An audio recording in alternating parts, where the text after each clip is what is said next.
Bonjour à tous et bienvenue dans ce nouvel épisode de notre formation Ionic, dans laquelle on va voir ensemble bien sûr comment créer une application de shopping avec le framework Ionic. Alors dans ce nouvel épisode, on va juste voir comment afficher un message toast à l'utilisateur lorsqu'il a bel et bien ajouté un élément à son panier. Alors sans plus tarder, commençons. Alors de retour sur Visual Studio Code, je vais essayer de réduire un peu tout ça. Ah non, pardon.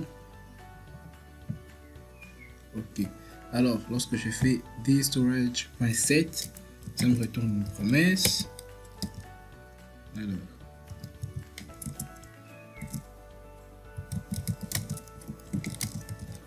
en cas de réussite, j'exécute cette fonction. Et en cas d'échec,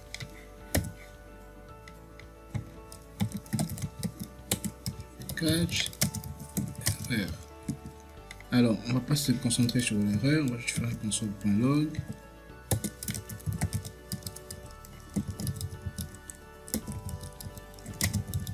On affiche l'erreur. Mais en cas de réussite, alors je vais devoir afficher un message et pour cela, je vais devoir injecter cela notre toast controller à notre constructeur. Alors je fais public toast sera de type toast controller a été ajouté et importé. Alors pour avoir un peu plus de précision là-dessus, on peut atteindre la définition comme ça. On ne va pas se tromper. Alors on va devoir utiliser la méthode create et lui passer en option toast options. Ok, on va le faire étape par étape. Alors dans ce bloc je fais let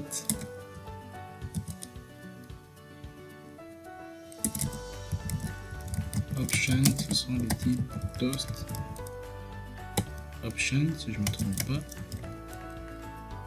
Ok, et puis je fais this.toast.create et là je passe mes options. Ok, on va aller plus loin. À quoi correspondent ces options? Ok, il y a un message, une classe CSS, le temps d'affichage, la durée d'affichage, show close button text, dismiss and change page, puis position, et tout bon. Je vais copier tout ça pour le moment. Alors, de retour ici, je colle.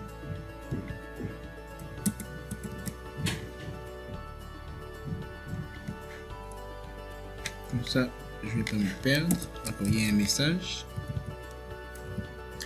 J'ai mis un peu d'ordre. Alors, comme message, on dira votre panier a été mise à jour. Là, je mets une virgule. Classe CSS, on n'a pas besoin. Duration, je vais par exemple se dire 1 seconde et demie. Show close button, oui, je vais un bouton pour permettre à l'utilisateur de fermer. Et comme texte, je mets juste fermer. Dismiss on fait change, bon, on n'en a pas besoin. Et position, on va utiliser la position par défaut, c'est pas un problème. Ce sera bottom si je ne me trompe pas. Et ensuite, après avoir créé, on doit appeler la méthode present si je ne me trompe pas. Ok. Alors, je sauvegarde. On va voir ce que ça donne. Alors, je prends le deuxième élément cette fois-ci, maquillage. Ajouter au panier. Votre panier a été mis à jour. Ok. Alors, comme on voit bien, on a maintenant un feedback.